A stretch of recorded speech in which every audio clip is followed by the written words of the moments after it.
Pada suatu ketika, atas petunjuk dari Allah Subhanahu wa Ta'ala, Nabi Ibrahim pergi menuju negara Mesir. Nabi Ibrahim berangkat ke Mesir ditemani oleh istrinya, yaitu Siti Sarah. Ia adalah wanita paling cantik pada masanya. Tidak ada seorang wanita pun yang bisa menandingi kecantikannya. Di tengah perjalanan menuju Mesir, tiba-tiba datang seseorang dan berkata kepada Nabi Ibrahim. Ia berkata bahwa di Mesir ada seorang raja yang dolim. Dia merampas istri-istri orang lain secara paksa. Dan di sepanjang jalan menuju Mesir, ada petugas pajak dari kerajaan yang bekerja untuk mengecek dan mengontrol orang-orang yang lewat. Karena Nabi Ibrahim merasa khawatir, takut istrinya diambil oleh raja. Oleh karena itu, kemudian Nabi Ibrahim mengambil sebuah peti. Lalu Siti Sarah dimasukkan ke dalam peti itu. Kemudian peti itu digembok. Lalu diletakkannya di atas unta. Setelah itu, berangkatlah beliau menuju Mesir. Ketika Nabi Ibrahim sampai di tempat petugas pajak, beliau diminta untuk berhenti. Kemudian petugas pajak itu hendak memeriksa isi peti yang dibawa oleh Ibrahim. Namun Nabi Ibrahim menolaknya. Petugas pajak itu tidak menyerah begitu saja. Dengan dibantu oleh rekan-rekannya, dia memaksa membuka peti itu. Maka setelah dibuka, tampaklah oleh mereka Siti Sarah dengan kecantikan yang sempurna. Lalu dia berkata kepada Nabi Ibrahim, "Ini istrimu?" Nabi Ibrahim menjawab, "Dia saudaraku." Hal ini dilakukan oleh Nabi Ibrahim untuk mencegah agar istrinya tidak diambil oleh pihak kerajaan. Petugas pajak itu berkata lagi, "Saya kira dia pantas untuk raja." Maka mereka membawa Siti Sarah menghadap raja.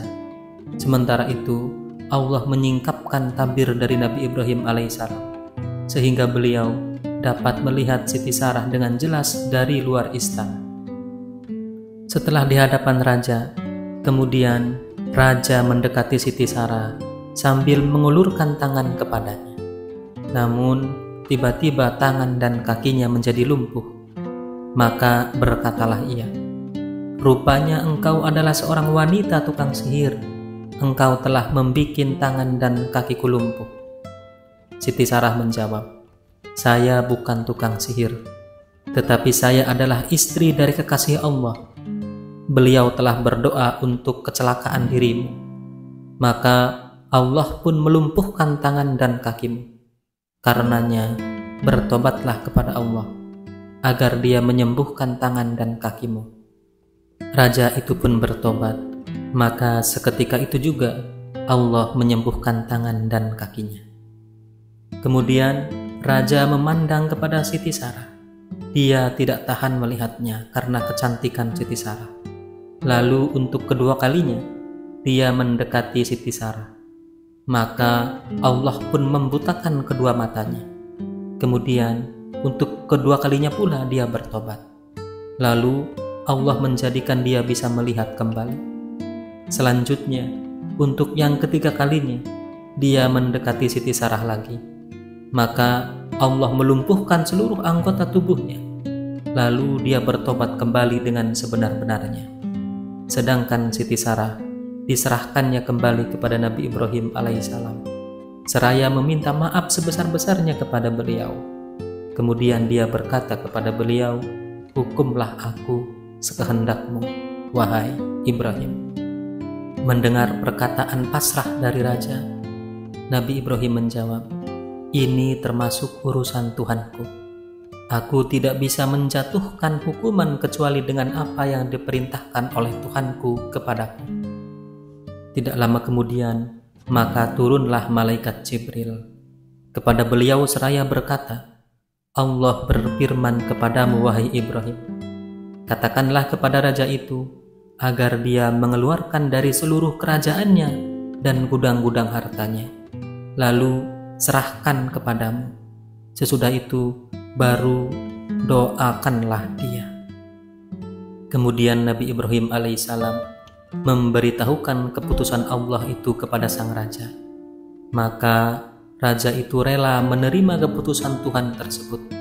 Kemudian Nabi Ibrahim pun mendoakannya. Maka Allah menyembuhkannya kembali seluruh anggota tubuhnya yang lumpuh tadi. Setelah sang raja sehat kembali, maka dia membawa Siti Hajar dan menyerahkannya kepada Siti Sarah. Tetapi Siti Sarah berkata, "Aku serahkan Siti Hajar kepada Nabi Ibrahim." Siti Hajar yang diberikan kepada Nabi Ibrahim dari Raja Mesir itu kelak akan menjadi istri Nabi Ibrahim kedua dan menjadi ibu dari seorang nabi bernama Ismail alaihissalam. Terima kasih sudah menonton. Silahkan aktifkan notifikasinya agar tidak ketinggalan kajian menarik di video-video berikutnya. Dan jangan lupa untuk like, komen, dan subscribe Kalam Pustaka.